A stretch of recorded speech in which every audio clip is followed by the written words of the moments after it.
আজি আমি নৱম শ্ৰেণীৰ পৰমাণু আৰু অণু যিটো চেপ্টাৰ এই চেপ্টাৰটো ষ্টাৰ্ট কৰিম। আজি প্ৰথমতে আমি এটা আচৰিত শব্দ মানে পৰমাণু, তোমালোকৰ কাৰণে আচৰিত, পৰমাণু কি আৰু তোমালোকৰ কাৰণে আচৰিত নহয়, এইটো গোটেই বিশ্ব ব্ৰহ্মাণ্ডৰ বিজ্ঞানীবিলাকৰ কাৰণে আজি 10,000 বছৰ আগৰ পৰাই এইটো এটা আচৰিত শব্দ। পৰমাণুনো কি বস্তু? শেষত থুলমূলকৈ পৰমাণু কি বুলি ক'লে,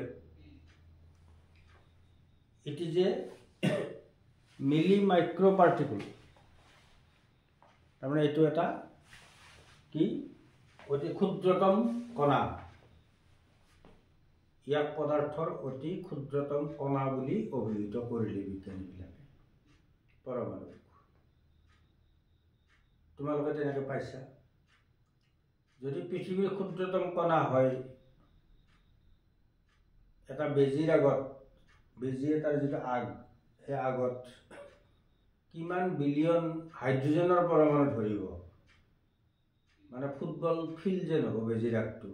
হাইড্ৰজেন পৰমাণুবিলাক যদি এককতা খেলুৱৈ হয়, গতিকে ইমান ক্ষুদ্ৰ পৰমাণুবিলাক। পৰমাণুবিলাকৰ নাম তোমালোকে জানা? Hydrogen, oxygen, nitrogen, carbon, lithium, এইবিলাক বিভিন্ন পৰমাণুৰ নাম তোমালোকে জানা। কিন্তু পৰমাণু বস্তুটো কি একচুৱেলি, সেইটোও তোমালোকে কেনেকৈ জানিলা যে ই পদাৰ্থৰ একদম ক্ষুদ্ৰতম কণিকা। পৰমাণুবিলাক এটাৰ পিছত এটা, এটাৰ পিছত এটা, এটাৰ পিছত এটা লগ হৈ কি হয়? অণু হয়। পৰমাণুবিলাক লগ হৈ অণু হ'ব। অণু হ'লে তাক আমি কি কৰিম? আমাৰ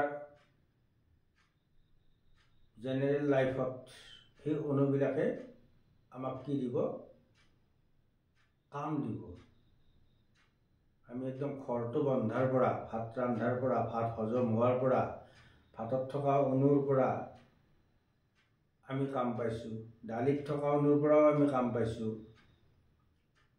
গতিকে মেডিচিনবিলাক বনাইছে তেনেকুৱা অণুৰে, আৰু সেই অণুবিলাক গঠন হৈছে পৰমাণুৰে। পৰমাণু একদম এটা ক্ষুদ্ৰতম কণিকা। আপাৰ ক্লাছত, ক্লাছ 11ত তুমি পৰমাণুৰ গঠনৰ বিষয়ে আৰু বহুত ভালকৈ জানিব পাৰিবা ইয়াত যিটো জানিছা তাতকৈ।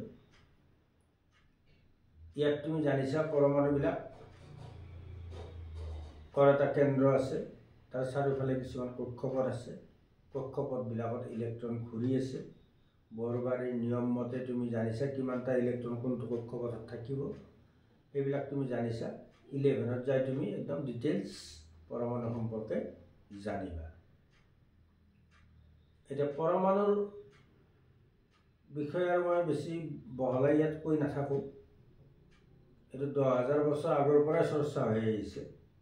আহি আজি পৰমাণু একদম আধুনিক ৰূপত পৰমাণু এটা কেনেকুৱা হ'ব সেই কথাবিলাক ওলাই পৰিছে। তাৰে এটা অংশ তোমালোকে পাইছা, বৰৰ তত্ত্ব, কেনেকৈ ইলেক্ট্ৰনবিলাক পৰমাণু কেন্দ্ৰৰ চাৰিওফালে ঘূৰি থাকিব আৰু পৰমাণুত কি কণিকা আছে, ইলেক্ট্ৰন, প্ৰটন আৰু নিউট্ৰন। কিন্তু আচৰিত কথা এটা জানিবলৈ পাবা তোমালোকে নেক্সট ক্লাছত, যে ইলেক্ট্ৰন আৱিষ্কাৰ হোৱাৰ আগতেই বিদ্যুতৰ আৱিষ্কাৰ হৈ গৈছিল। প্ৰটন আৱিষ্কাৰ হৈছিল কিন্তু ইলেক্ট্ৰন আৱিষ্কাৰ হোৱা নাছিল, বিদ্যুতৰ আৱিষ্কাৰ হৈছিল। তেতিয়া বিজ্ঞানীবিলাকে প্ৰটন যিহেতু ধনাত্মকভাৱে আহিত কণা, বিদ্যুৎ মানেও যিহেতু আধান, গতিকে প্ৰটনে বিদ্যুতৰ মূল কাৰক বুলি ধৰি লৈছিল। কিন্তু পিছত যেতিয়া ইলেক্ট্ৰন আৱিষ্কাৰ হ'ল, তেতিয়া দেখা গ'ল যে ইলেক্ট্ৰনৰ পৰিবহনৰ ফলতহে কি হয়? বিদ্যুৎ প্ৰবাহ আমি লাভ কৰোঁ। গতিকে এইবিলাকো তোমালোকে পঢ়িবলৈ পাবা, নেক্সট ক্লাছতে পাবা, ইয়াৰ পিছতে। গতিকে পৰমাণুৰ বিষয়ে আমি নেক্সট ভিডিঅ'টোত